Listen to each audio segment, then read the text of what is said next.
नमस्कार दोस्तों, मेरा नाम है शशिकांत पंडित और आपका स्वागत है मूनस्टोन क्लासेस में। तो इस पर्टिकुलर वीडियो में हम लोग डिस्कस करने वाले हैं क्लास 9th की सिविक्स की chapter number 2 that is constitutional design. काफ़ी इंटरेस्टिंग चैप्टर है और इस पर्टिकुलर वीडियो में एक ही वीडियो में हम लोग इस चैप्टर को पूरी तरह से समझेंगे। ठीक है, तो इस पर्टिकुलर जो चैप्टर है इसमें बेसिकली हम लोग समझेंगे कि एक्चुअल में कॉन्स्टिट्यूशन होता क्या, कॉन्स्टिट्यूशन यानी संविधान होता क्या है, उसकी ज़रूरत क्यों है, अगर कॉन्स्टिट्यूशन नहीं होगा तो क्या होगा इसके।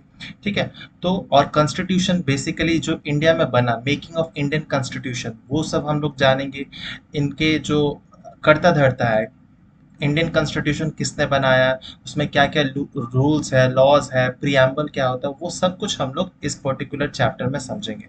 काफ़ी इंटरेस्टिंग चैप्टर है, बहुत कुछ आपको समझने मिलेगा। तो ये चैप्टर जो है क्लास 9 के सिविक्स स्कूल एग्जाम्स के लिए तो इम्पोर्टेंट है ही है, साथ ही साथ जो कम्पिटिटिव एग्जाम्स की तैयारी कर रहे हैं, जैसे कोई भी एसएससी कर रहा हो या यूपीएससी का हो या कोई भी बैंकिंग वगैरह कोई भी गवर्नमेंट जॉब्स की तैयारी कर रहा हो, तो ये चैप्टर से बहुत सारे क्वेश्चंस पूछे जाते हैं। तो ये काफ़ी ज़्यादा उनके लिए भी बेनिफिशियल रहेगा। और अगर अन्य वीडियोस देखना चाहते हैं, चाहे सोशल साइंस हो, मैथ्स हो, साइंस हो, for class 9th as well as for class 10th, उसके जो सारे लिंक्स है डिस्क्रिप्शन बॉक्स साथ ही साथ पिन कमेंट में मिल जाएगा, आप वहाँ से देख सकते हैं। इस वीडियो को अंत तक ज़रूर देखिएगा और अगर वीडियो अच्छा लगे तो लाइक शेयर सब्सक्राइब ज़रूर कर दीजिएगा। तो चलिए बिना टाइम वेस्ट किए हम लोग इस चैप्टर को स्टार्ट करते हैं।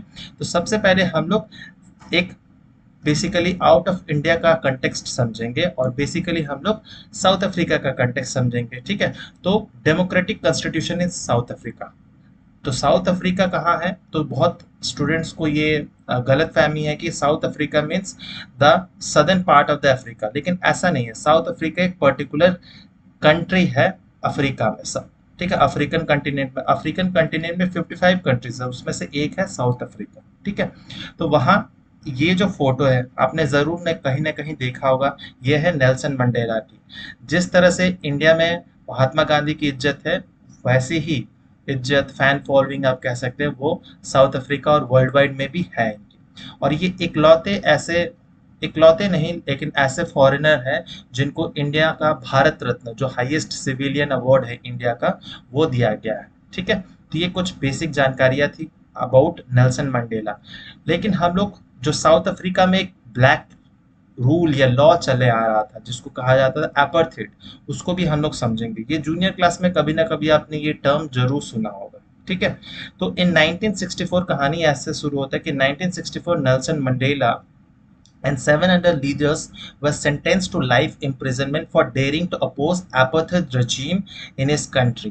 apartheid regime को जो है बेसिकली एक ट्रीजन चार्जेस लगाया गया था। ट्रीजन चार्जेस मतलब होता है जो देशद्रोह, अगेंस्ट द कंट्री कोई अगर चार्जेस लगाता है उसको ट्रीजन चार्जेस कहा जाता है। तो apartheid बेसिकली है क्या, तो एक सिस्टम है जिसमें रेशियल डिस्क्रिमिनेशन किया जाता है on the basis of skin colour basically. ठीक है, तो स्किन के कलर के ऊपर के हम लोग बेसिस पे हम लोग डिस्क्रिमिनेट करते हैं बिटवीन द ह्यूमंस। ठीक है, ये होता है अपार्थाइड। ठीक है, और इसके कारण ये इन नेल्सन मंडेला और साथ इनके जो सहयोगी थे, ये इसी सिस्टम के विरुद्ध वो प्रोटेस्ट कर रहे थे। ठीक है, इसी कारणवश उनके ऊपर में जो वहाँ की वाइट माइनॉरिटी गवर्नमेंट थी, है ना, उस समय में, तो वो क्या किए, ट्रीजन चार्जेस लगा दिए, देशद्रोह का चार्जेस लगा दिया और उन्हें और उनके साथ जितने भी सहयोगी थे उन्हें 28 साल की जेल हो गई। और कहाँ हुई, तो मोस्ट ड्रेडेड प्रिजन जो साउथ अफ्रीका, रॉबिन आइलैंड। जिस तरह से इंडिया में जो अंडमान निकोबार का जेल है ना, जिसको काला पानी की सजा कहा जाता है बहुत बार, वही सेम केस साउथ अफ्रीका में भी था। रॉबिन आइलैंड काफ़ी एक सुनसान सा एक आइलैंड में उनको रखा गया था, इनके सहयोगियों को। ठीक है, तो ये क्यों रखा गया था, तो अगेन ये अपार्थाइड के कारण ही। ठीक है, अपार्थाइड जो रेशियल डिस्क्रिमिनेशन है उसके अगेंस्ट में ये आवाज उठा रहे थे, लड़ रहे थे। The system of apartheid divided the people and label them on the basis of their skin colour. ये मैं बता चुका हूँ, स्किन के बेसिस पे, स्किन के कलर के बेसिस पे इन्हें डिवाइड किया जा रहा था और बेसिकली 3 हिस्सों में डिवाइड किया जा रहा था। ठीक है, तो एक तो जो थे native people of South Africa, जो कि बेसिकली काले रंग के थे, उन्हें ब्लैक्स कहा जाता था। ठीक है, तो ये नेटिव वहीं के मूल निवासी थे। साउथ अफ्रीका के मूल निवासी थे। और ये लगभग 75% जो है, 3/4 ऑफ द पॉपुलेशन जो थे, ये ब्लैक सी ऑक्यूपाई करते थे। 75% मेजोरिटी तो ब्लैक्स ही थे, ठीक है। और ब्लैक्स के अलावा भी और दो ग्रुप रहा करते थे। एक था जो मिक्स्ड रेसेस था, ठीक है। मिक्स्ड रेसेस यानी वाइट एंड कालों का एक मिक्स्ड रेस, ठीक है। उसे कहा जाता था कलर्ड, ठीक है। मिक्स्ड रेस या कलर्ड कहा जाता था, ठीक है, जिसको हम लोग ब्रिटिश कलर कहते हैं। जिस तरह से इंडियंस हम लोग मिक्स्ड रेस है, ब्रिटिश कलर के हैं। और तीसरा जो था वो है people who migrated from India, क्योंकि उस समय में इंडिया में भी क्या हो रहा था, तो इंडिया भी एक कॉलोनियल कंट्री था, है ना, ब्रिटिशर्स के अंदर ही आता था। तो बहुत सारे जो इंडियंस थे वो माइग्रेट कर चुके थे, साउथ अफ्रीका भी। तो ये बेसिकली तीन ग्रुप्स ऑफ कलर थे। एक ब्लैक जो 75% था, फिर मिक्स्ड रेसेस जो कलर्ड था, and the people who migrated from India. इसके अलावा भी एक जो ग्रुप था, बहुत कम परसेंटेज ऑफ द पॉपुलेशन था, वो था वाइट्स का, ठीक है। वाइट्स जो कि बेसिकली यूरोपियंस थे, बेसिकली यूरोपियंस में भी ब्रिटिशर्स थे, ठीक है। तो ये तीनों जो थे, ब्लैक्स, कलर्ड एंड जो इंडियंस थे, उन्हें नॉन वाइट कहा जाता था। ऑब्वियसली गोरे नहीं है, नॉन गोरे है, ठीक है। तो इनके साथ बहुत ज़्यादा हर जगह में ही डिस्क्रिमिनेट किया जाता था। लेकिन जो ब्लैक पीपल थे, स्पेशली जो नेटिव साउथ अफ्रीकन पीपल थे, उन्हें बहुत ज़्यादा डिस्क्रिमिनेट किया जाता था, हर एरिया में डिस्क्रिमिनेट किया जाता था। ऐसे पोस्टर्स हर जगह में लगा हुआ करता था कि natives, Indians and coloured, if you enter this premises at night you will listed as missing. तो ये एक तरह से धमकी था कि अगर आप उस एरिया में, जो वाइट्स जहाँ रहते हैं वहां पर अगर आते हैं, तो आप वहां पर क्या हो जाएगा आपके साथ कुछ पता नहीं चलेगा।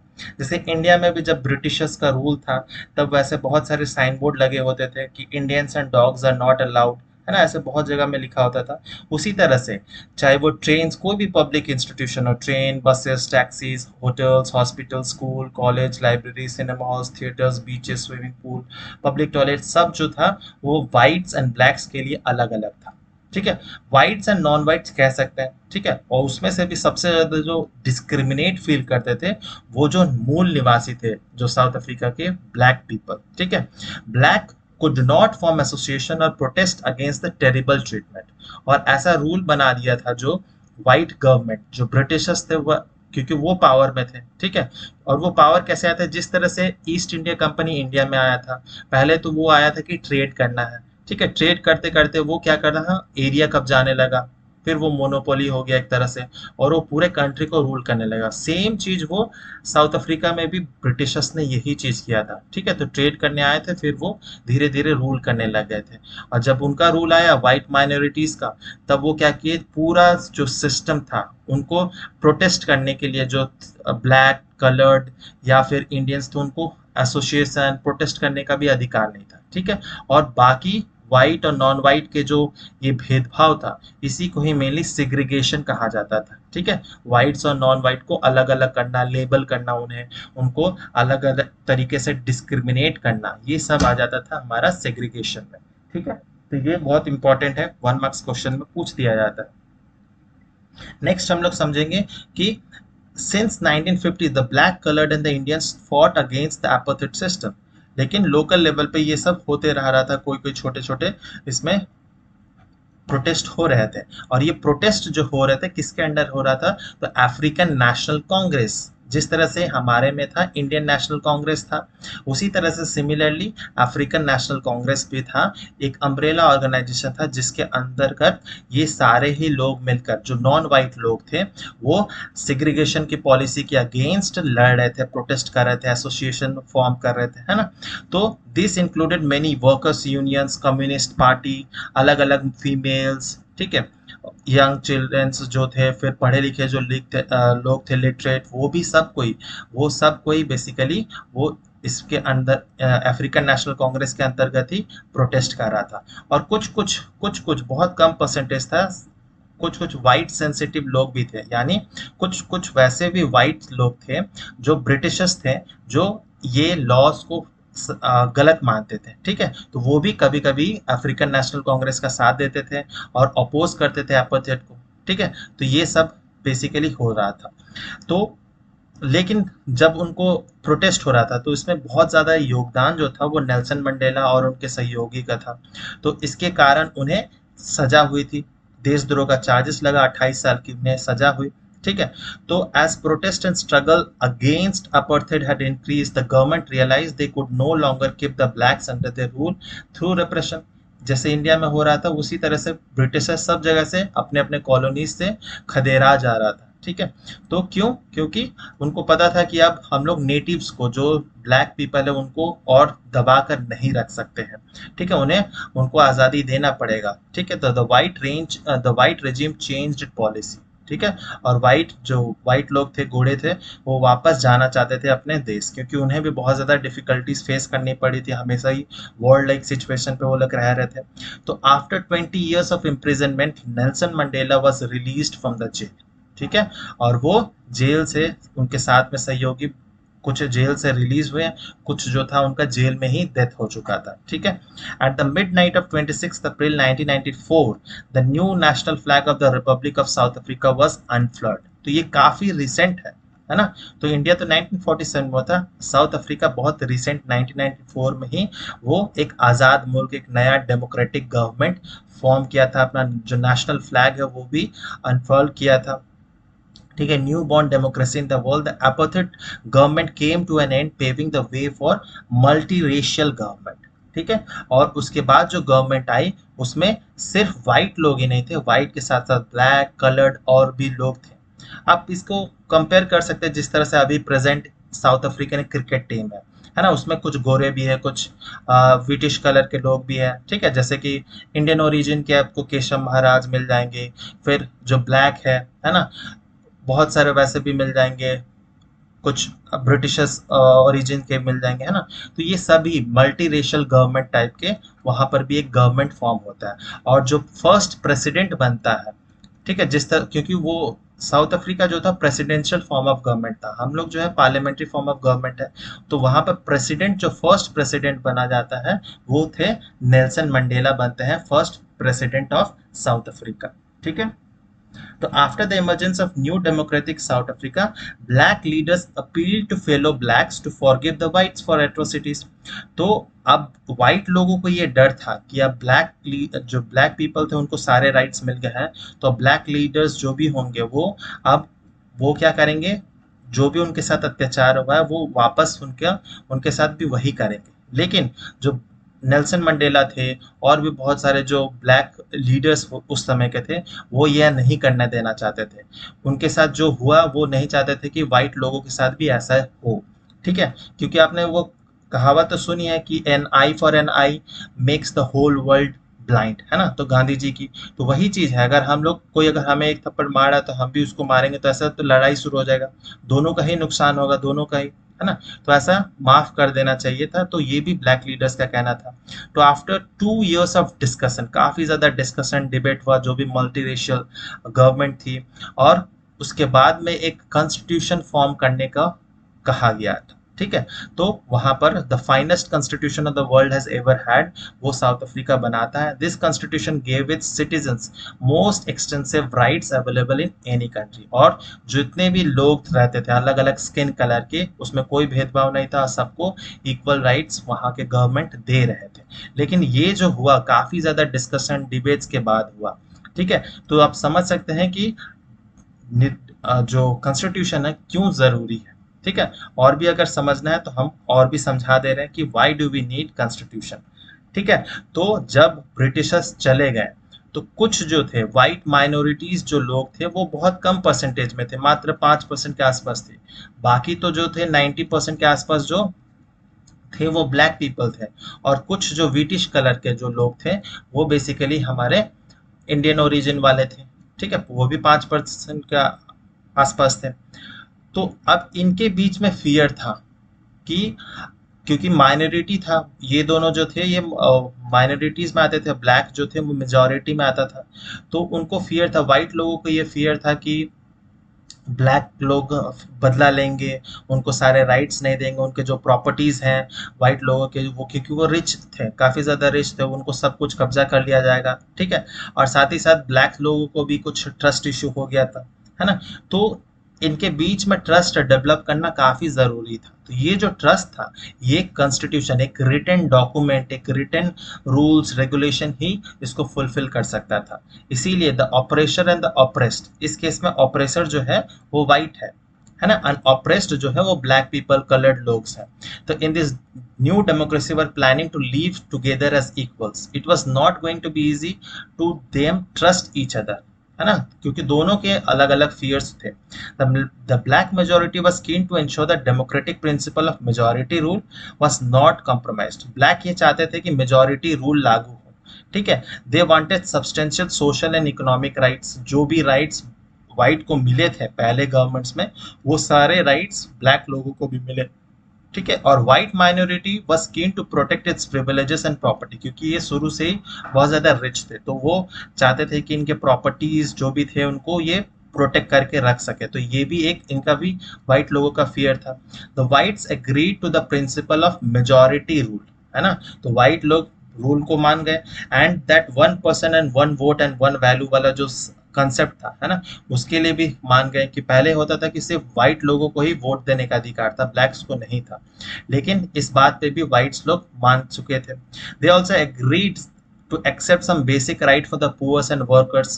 The blacks agreed the majority rule would not be absolute. काफी important है, majority rule absolute नहीं होगा, यानी जो majority वो सारा डिसीजन यूनानिमसली नहीं ले सकता है, उसको माइनॉरिटीज का भी बहुत ज्यादा ध्यान रखना पड़ेगा, तभी जाके वो एक रूल या लॉ ला सकता है। तो ब्लैक लोग ऐसा नहीं चाहते थे कि मेजॉरिटी ही रूल करे, है ना, एब्सोल्यूट ना हो जाए।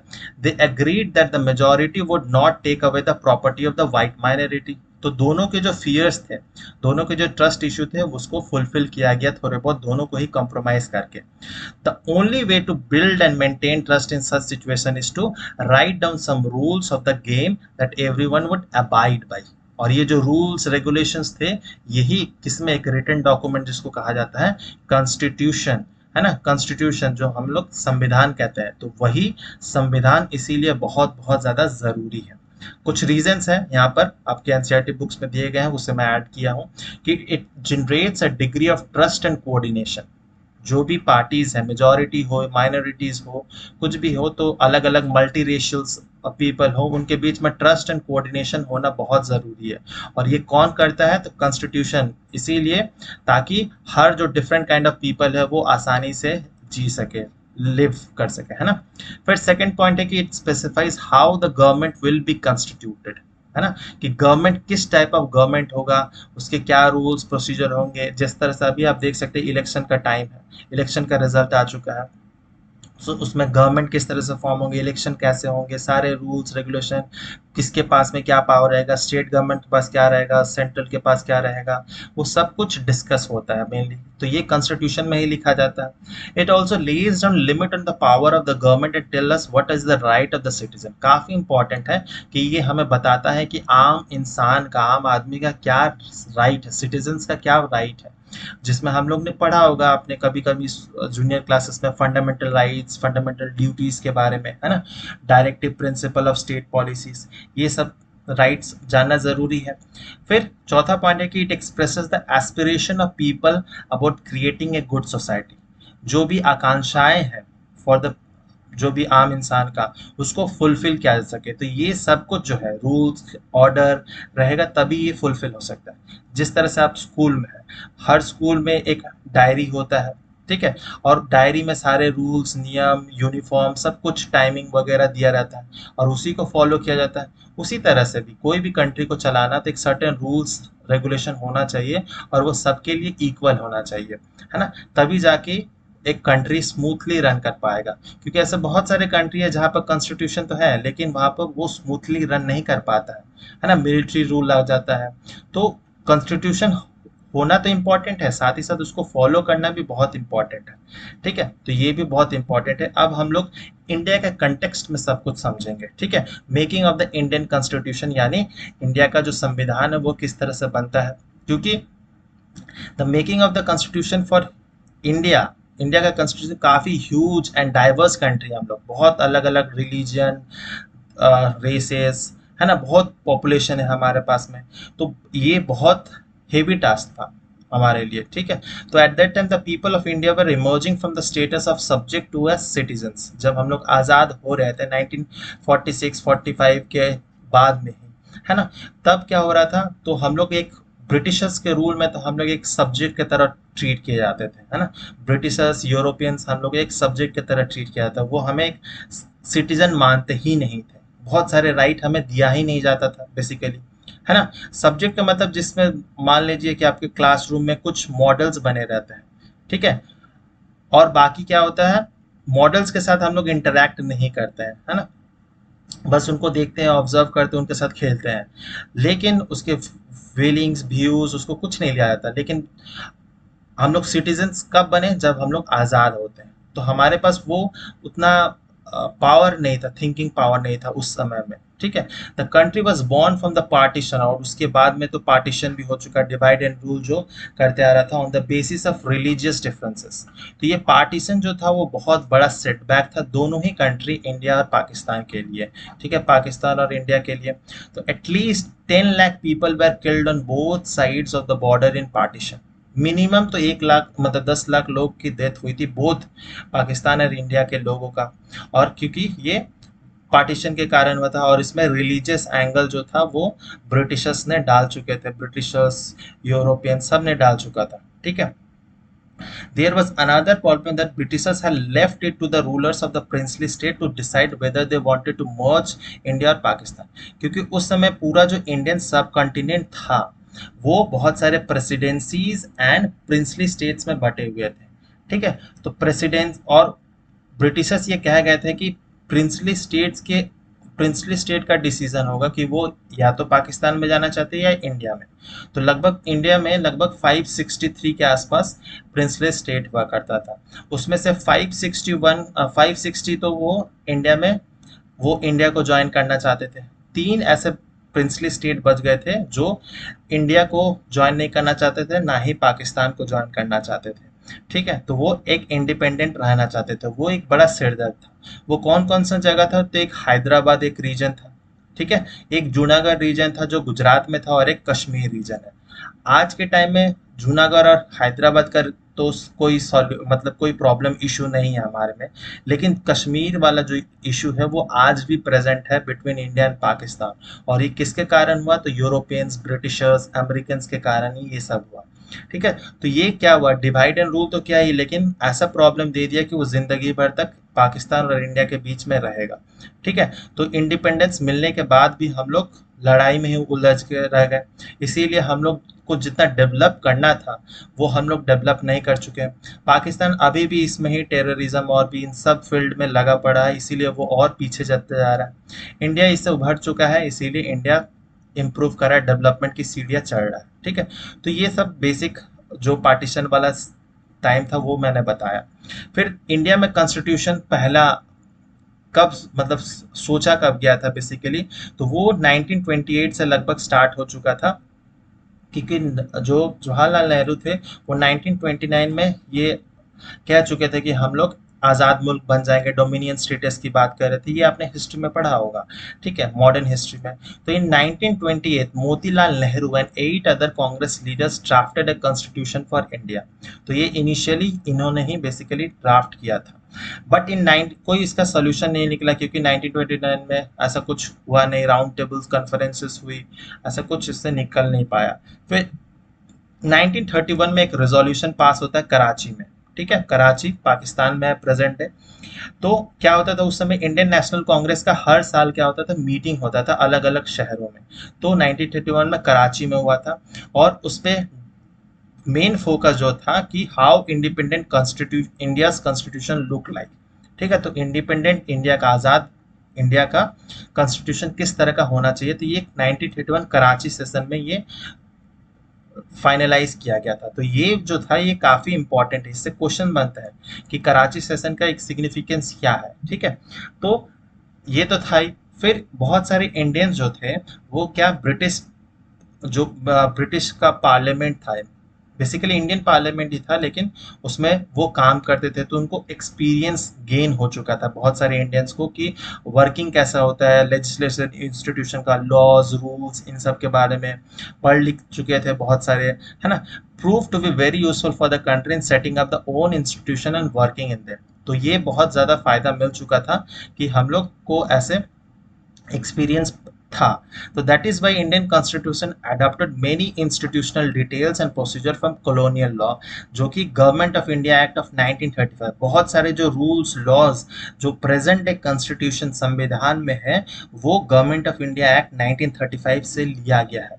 इवन 1999 1919 वाला से भी लिया गया है। तो ऐसे बहुत सारे रूल्स लॉ जो है हम लोग पुराने कॉलोनियल लॉज भी हम लोग अभी तक लेके चल रहे हैं, क्योंकि वो सही थे उस समय में, ठीक है।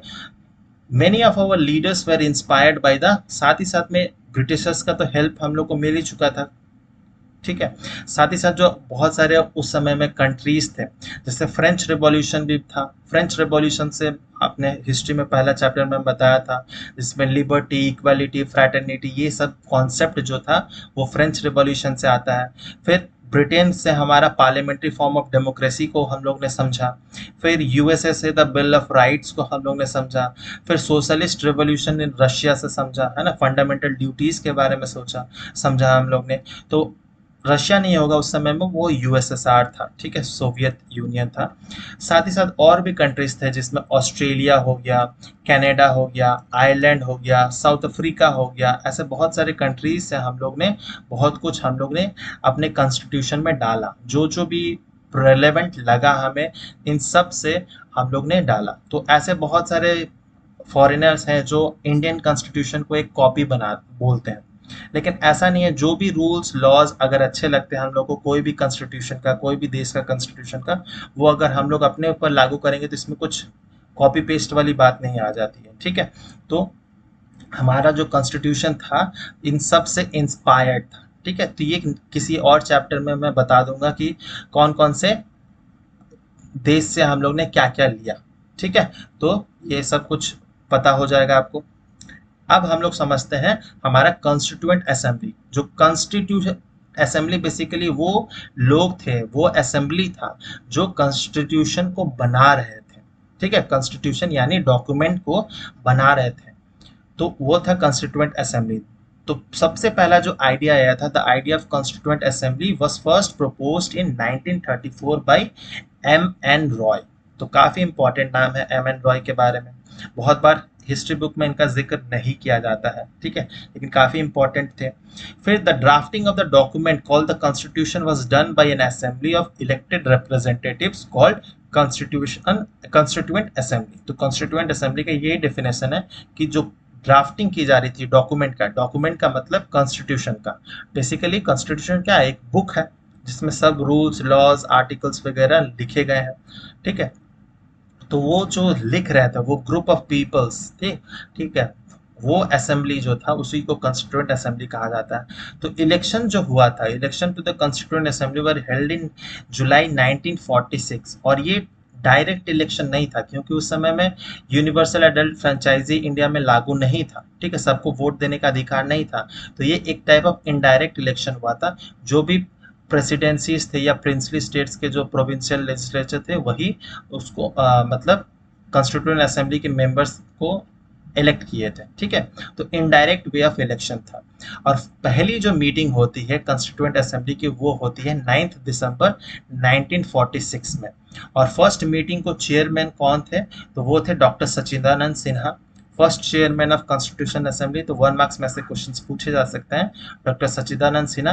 फिर लेटर वो डॉक्टर राजेंद्र प्रसाद बन जाता है चेयरमैन ऑफ कॉन्स्टिट्यूएंट असेंबली, और वो बाद में भी जब इंडिया आज़ाद होता है तो वो प्रेसिडेंट बनते हैं, इंडिया के फर्स्ट प्रेसिडेंट बनते हैं, और वो 10 साल तक के लिए वो प्रेसिडेंट रहते हैं, ठीक है। तो जो हमारा कॉन्स्टिट्यूशन है काफ़ी ज़्यादा लेंदी है, ठीक है, लगभग 450 से भी ज़्यादा आर्टिकल्स हैं, बहुत सारे स्केड्यूल्स, 12 स्केड्यूल्स हैं, पार्ट 25 है, ऐसे बहुत कुछ डिटेल्स इस चैप्टर में नहीं है, ठीक है। तो अगर आपको डिटेल जानना होगा तो आप कहिएगा, मैं उसके लिए भी एक पर्टिकुलर वीडियो बना दूंगा, ठीक है। और ये जो कॉन्स्टिट्यूशन असेंबली को लगभग 3 साल लगभग लग चुके थे, लगभग, क्योंकि 3 साल में लगभग 18 दिन ही कमी थे, तो लगभग 3 साल लग चुका था इंडियन कॉन्स्टिट्यूशन को बनते हुए। तो ये 9 दिसंबर को पहली मीटिंग हुई थी और लगभग 26 नवंबर, ठीक है, हम लोग प्रियम्बल में पढ़ेंगे, 26 नवंबर 1949 को ये रेडी हो चुका था, ठीक है, कॉन्स्टिट्यूशन कॉन्स्टिट्यूएंट असेंबली। फिर after the country was divided into India and Pakistan, the constituent assembly also got divided, क्योंकि ये 1946 में ये हो रहा था, तो उस समय इंडिया पाकिस्तान के दोनों ही मेंबर्स एक साथ में कर रहे थे। लेकिन जब डिवीजन हुआ तो कुछ मेंबर्स चले गए पाकिस्तान में, कुछ रह गए इंडिया में, ठीक है। तो the assembly adopted the constitution on 26 नवंबर 1949, ये डेट काफी इंपॉर्टेंट है, ठीक है। हम लोग अडॉप्ट करते हैं 26 नवंबर 1949 को, बट वो केम इनटू इफेक्ट आता है 26 जनवरी 1950 को, और इसी दिन को हम लोग रिपब्लिक डे मनाया जाता है ना, गणतंत्र दिवस मनाया जाता है 26 जनवरी 1950 को, क्योंकि ये इफेक्ट में आ जाता है। अडॉप्ट तो हम लोग अडॉप्ट यानी बना लिया हम लोग 26 नवंबर तक कर चुके थे, लेकिन केम इनटू इफेक्ट इन 26 जनवरी 1950, ठीक है। इसके पीछे भी जवाहरलाल नेहरू का हाथ था, इसके भी एक बैक स्टोरी है, वो किसी और टाइम में मैं बता दूंगा, ठीक है। फिर why should be accept the constitution made by the assembly more than 7 decades ago. अब हम लोग सोचेंगे कि सिर्फ इंडिया में उस समय में लगभग 292 मेंबर्स थे कॉन्स्टिट्यूएंट असेंबली में, इंडिया का कॉन्स्टिट्यूएंट असेंबली में। तो हम लोग ऐसा क्यों सोचे, उस समय में बहुत करोड़ों लोगों की जनसंख्या था, सिर्फ ये 290 लोग, ये 300 लोग ही क्यों ये डिसाइड करेंगे कि इंडिया का कॉन्स्टिट्यूशन क्यों होना, ऐसा क्यों होना चाहिए।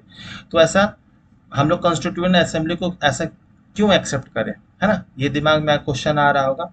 तो इसके पीछे भी रीजन है, ठीक है। जो constitution does not reflect the view of the members alone, तो ये जो मेंबर्स थे कॉन्स्टिट्यूएंट असेंबली के, वो उनका ही व्यूज नहीं था, ये पूरा पूरा expresses a broad consensus of its time, ठीक है। क्योंकि ये सारे ही जाति, धर्म, रिलीजन, सब तरह के लोग जो थे इस कॉन्स्टिट्यूशन असेंबली में प्रेजेंट थे, ठीक है, और काम कर रहे थे। तो over the last half a century several groups have question some provisions of the constitution, but no large social group और political parties ever question the legitimacy of constitution, है ना। कुछ रूल्स प्रावधान ऐसे हैं जिन पे क्वेश्चन मार्क्स रेस किए गए हैं, लेकिन ऐसा कोई पॉलिटिकल लीडर ग्रुप नहीं होगा जो कॉन्स्टिट्यूशन को इलेजिटिमेट कहा गया हो, वो उसको कॉन्स्टिट्यूशन को कुछ नहीं मानता हो, ऐसा कभी इंडिया में नहीं हुआ। और ये बहुत बड़ा अचीवमेंट है, क्योंकि ऐसे बहुत सारे कंट्री है जिसको कॉन्स्टिट्यूशन लिखे बने तो हैं, लेकिन उसका कोई वैल्यू ही नहीं है, ठीक है। तो इंडिया में एटलीस्ट ऐसा नहीं होता है, कॉन्स्टिट्यूशन को हम लोग सबसे सुप्रीम माना जाता है। पूरे इंडिया में सबसे पावरफुल कोई चीज़ है तो वो कॉन्स्टिट्यूशन ही है, सब कुछ कॉन्स्टिट्यूशन के अकॉर्डिंग ही होता है जनरली, ठीक है। लूप होल्स जरूरी है, लूप होल्स है बहुत सारे, ठीक है, लेकिन लूप होल्स को भी फुलफिल करना हमारा ही दायित्व है। फिर constituent assembly represented the people of India, ठीक है। वो कॉन्स्टिट्यूएंट असेंबली जो मैं कह रहा था कि वो 292 मेंबर्स जितने भी थे वो इंडिया को रिप्रेजेंट कर रहे थे। अब अगर उस समय जनसंख्या अगर 30 करोड़ थी मान लेते हैं, तो 30 करोड़ के लोग तो कॉन्स्टिट्यूएंट असेंबली में आकर काम नहीं कर सकते ना, बना नहीं सकते ना, वैसे बनाएंगे तो वो कभी कंप्लीट ही नहीं होता। तो एक रिप्रेजेंटेटिव्स चुने गए थे, है ना। तो there was no universal adult franchise, ये तो मैं बता दिया था, इसीलिए वो इनडायरेक्टली चूज किए गए थे। It was elected by the members of the existing provincial legislature, तो उस समय जब यूरोपियंस के टाइम पे ही जो प्रोविंशियल लेजिस्लेटर के जो मेंबर्स थे वही चूज किए थे हमारे कॉन्स्टिट्यूएंट असेंबली के मेंबर्स को ही, ठीक है। तो इनडायरेक्ट टाइप ऑफ इलेक्शन था। The assembly was dominated by the Indian national Congress, क्योंकि यही एक लौता और इम्पॉर्टेंट ऑर्गेनाइजेशन था, क्योंकि फ्रीडम स्ट्रगल में इसका ही इम्पॉर्टेंट रोल था, ठीक है। फिर बाद में ही इंडियन नेशनल कांग्रेस अलग अलग डिवाइड हो जाता है, लेकिन ओरिजिनली तो यही था। ज़्यादातर मेंबर जो थे कॉन्स्टिट्यूएंट असेंबली के ये इसी के ही थे। In social term also the assembly represented members from different language group, caste, classes, religion and occupation. मैं कुछ कॉन्स्टिट्यूएंट असेंबली के लीडर्स जो मेंबर्स थे उनके बारे में बता दूंगा थोड़े देर में, ठीक है। जो जो भी एनसीईआरटी बुक में दिया गया सब कुछ मैं बता दूंगा। इंपॉर्टेंट जो कमिटीज थी, ठीक है, कॉन्स्टिट्यूएंट असेंबलीज को, वो भी जानना जरूरी है। फिर तो जैसे कि committee on the rules for of procedure, इसके जो चेयरमैन थे राजेंद्र प्रसाद थे। स्टीयरिंग कमेटी के वो भी Rajendra Prasad. Finance and staff committee Rajendra Prasad. Credential committee जो थे अलादी कृष्ण स्वामी अय्यर। और ये सारे ही जितने भी है, अलादी कृष्ण स्वामी अय्यर, बी पिताबाई सीतारामैया, ये सब क्या थे, कॉन्स्टिट्यूएंट असेंबली के मेंबर्स थे। हाउस कमेटी के पिताबाई सीतारामैया थे। फिर ऑर्डर ऑफ बिजनेस कमेटी के एम मुंशी थे। Ad hoc committee on national flag Rajendra Prasad थे। फिर committee on the function of constituent assembly, ये जी.वी. मावलांकर। काफी काफी इंपॉर्टेंट पर्सनैलिटीज हैं ये, ठीक है। और ये सब क्या थे, कॉन्स्टिट्यूएंट असेंबली के मेंबर्स थे। तो ये कमिटीज एनसीईआरटी बुक में नहीं दिए गए, मैं एक्स्ट्रा ऐड किया हूँ, तो ये जस्ट फॉर नॉलेज। ये आपके कॉम्पिटिटिव एग्जाम्स में पूछे जाते हैं कि फाइनेंस एंड स्टाफ कमेटी के चेयरमैन कौन थे, तो ऑप्शंस में ऐसे दिए जा सकते हैं, ठीक है। नेक्स्ट हम लोग समझेंगे कि the manner in which constituent assembly worked give sanctity to the constitution. वो जितना लगभग 3 साल लगा चुके थे, और प्रेजेंट डे में उस समय जो भी रूल्स लॉ थे, अलग अलग कंट्रीज के कॉन्स्टिट्यूशन को पढ़ना समझना, फिर इंडिया के कंटेक्स्ट में उसको बनाना, इंडिया के इतने डाइवर्स कल्चर को रिप्रेजेंट करना, ये काफ़ी ज़्यादा टास्क टास्कफुल काम था, है ना। तो the constituent assembly worked in A systematic, open and consensual manner. Open and consensual, transparency बहुत मैटर करती थी, ठीक है। और उसमें क्या था, the first basic principle was decided and agreed upon. तो सबसे पहले तो रूल आता था कि एक हम लोग पर्टिकुलर लॉ लाना चाहते थे, तो वो काम किया जाता था ड्राफ्टिंग कमेटी, है ना। तो ड्राफ्टिंग कमेटी के जो चेयरमैन थे वो काफी इंपॉर्टेंट है, वो है डॉक्टर भीमराव अंबेडकर, B.R. अम्बेडकर। ये बहुत बहुत इंपॉर्टेंट, वेरी वेरी इंपॉर्टेंट है। ड्राफ्टिंग कमेटी के चेयरमैन कौन थे, तो मेन जो काम था पूरा कॉन्स्टिट्यूशन को बनाने में, ये ड्राफ्टिंग कमेटी का बहुत इंपॉर्टेंट रोल था, ठीक है। तो कोई भी रूल लॉ आता था तो उसके ऊपर में थॉरो डिस्कशन होता था कॉन्स्टिट्यूएंट असेंबली में, क्लॉज बाय क्लॉज, उसके लूपहोल्स क्या है, क्या क्या करना चाहिए, चेंजेस वगैरह सब कुछ डिस्कस होता था, ठीक है। और more than 2000 amendments where considered. Amendment मतलब क्या, चेंजेस, रूल्स में कोई भी चेंजेस लाना, ठीक है। तो the members deliberated for 114 days spread over 3 years। Every document presented and even words spoken in the Constituent Assembly has been recorded and preserved। तो सोच सकते हैं जो भी बोला गया है, लिखा गया है, वो सब कुछ को प्रिजर्व किया गया है, ठीक है। और these are called constituent assembly debates. तो ये जो नेशनल म्यूजियम्स है दिल्ली में, ये सब कुछ आप वहाँ पर जाके देख सकते हैं, उसको समझ सकते हैं, ठीक है। बहुत सारे वेबसाइट भी है इंडियन गवर्नमेंट के, जिसमें आप ये देख सकते हैं, समझ सकते हैं। और ये अगर प्रिंट किया जाए तो 12 बल्कि वॉल्यूम्स ऑफ बुक्स बन जाएंगे, ठीक है। तो जो भी कॉन्स्टिट्यूएंट असेंबली में तीन सालों के बीच में हुआ था, ये सब कुछ इसमें ट्रांसपेरेंटली सब कुछ लिखा गया सिस्टमेटिक वे में। और जो इंडियन कॉन्स्टिट्यूशन उस समय बना था, ये काफ़ी ज़्यादा उस समय के लोगों को नहीं समझ आता था, क्योंकि वो सब कुछ लगभग इंग्लिश में बना था। क्योंकि जो भी बनाने वाले थे वो सब कुछ पढ़े लिखे लोग थे, जैसे डॉक्टर B.R. अम्बेडकर, ये मल्टीपल PhD होल्डर थे, लॉयर थे। तो ये जब बुक्स बनाया गया था, आज भी अगर हम लोग एक पढ़ें कॉन्स्टिट्यूशन को तो समझना बहुत मुश्किल हो जाएगा, लेकिन हम लोग जो बेसिक सोल है उसको समझ बिल्कुल सकते हैं, ठीक है। तो इसीलिए हम लोग कॉन्स्टिट्यूशन को सर्वोपरि रखा जाता है, सबसे सुप्रीम रखा जाता है। अब कॉन्स्टिट्यूएंट असेंबली के जो कुछ कुछ मेंबर्स थे उनके बारे में भी जान लेते हैं। सबसे पहले हम लोग जानेंगे वल्लभ भाई जावेरी भाई पटेल, जिनको आयरन मैन ऑफ इंडिया कहा जाता है, ठीक है। तो ये गुजरात के थे, और ये पहले home and minister of home and information broadcasting के थे। फिर लॉयर थे बाय प्रोफेशन, बरदौली सत्याग्रह में इनका कंट्रीब्यूशन था बहुत। और ये जो थे, इनका मेन अगर काम बोला जाए, इन्हीं के नाम पे क्या है, स्टैच्यू ऑफ यूनिटी बनाया गया। तो जो प्रिंसली स्टेट को इकट्ठा करना था, ठीक है, तो ये काम किसने किया था, तो iron man of India Vallabh भाई पटेल ने ही किया था। और ये जब इंडिया आज़ाद हुआ था तब ये डिप्यूटी प्राइम मिनिस्टर बनते हैं, ठीक है, क्योंकि प्राइम मिनिस्टर जो जवाहरलाल नेहरू थे, बनना इनको चाहिए था लेकिन बने जवाहरलाल नेहरू, ठीक है। फिर अबुल कलाम आज़ाद, ये सऊदी अरेबिया में इनका जन्म हुआ था। ऐसे एडुकेशनिस्ट, ऑथर, थियोलॉजियन, स्कॉलर थे अरेबिक्स में। कांग्रेस के बहुत इंपॉर्टेंट लीडर थे। अपोज्ड मुस्लिम सेपरेटिस्ट पॉलिटिक्स, है ना, जो मुस्लिम लीग बना था इनको पूरी तरह से अपोज करते थे, जो हिंदू मुस्लिम को ये सपोर्ट नहीं करते थे, ठीक है। वो चाहते थे कि हिंदू मुस्लिम इकट्ठा रहे। और बाद में जब इंडिया आज़ाद होता है तो वो इंडिया के पहले एजुकेशन मिनिस्टर बनते हैं। तो ये काफ़ी इंपॉर्टेंट है, ये सबसे क्वेश्चंस बन सकते हैं। फिर टीटी कृष्णमाचारी जो थे वो तमिलनाडु में जन्म हुआ था उनका, मेंबर थे ड्राफ्टिंग कमेटी के और एंटरप्रेन्योर थे, कांग्रेस लीडर थे, लेटर फिनेंस मिनिस्टर बनते हैं टीटी कृष्णमाचारी। ठीक है, तो ये भी काफ़ी इंपॉर्टेंट है, फिनेंस मिनिस्टर कौन बनते हैं।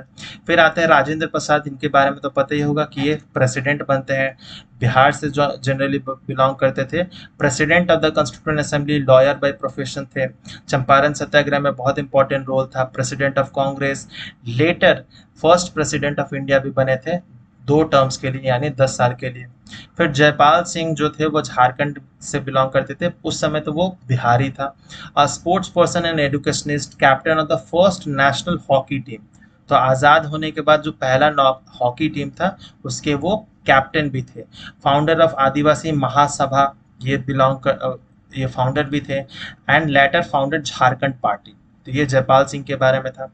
फिर एच.सी. मुखर्जी, ये बंगाल से बिलोंग करते थे, vice chairman of the constituent assembly थे, बहुत बड़े ऑथर थे, एडुकेशनिस्ट, कांग्रेस लीडर थे, member of all India Christian council, Bengal legislative assembly, later ये गवर्नर बन जाते हैं वेस्ट बंगाल के।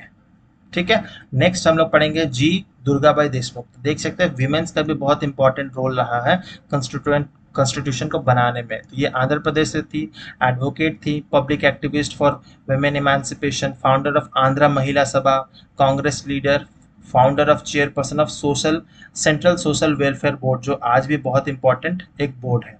फिर बलदेव सिंह जो बेसिकली हरियाणा, उस समय तो पंजाबी था, तो एक सक्सेसफुल एंटरप्रेन्योर थे, leader of Pethick Akali party in Punjab assembly, nominee for Congress in the constituent assembly. और ये बाद में क्या होता है, जब इंडिया आज़ाद होता है तो पहले इंडिया के पहले डिफेंस मिनिस्टर बनते हैं बलदेव सिंह, तो ये सबको काफ़ी इंपॉर्टेंट है।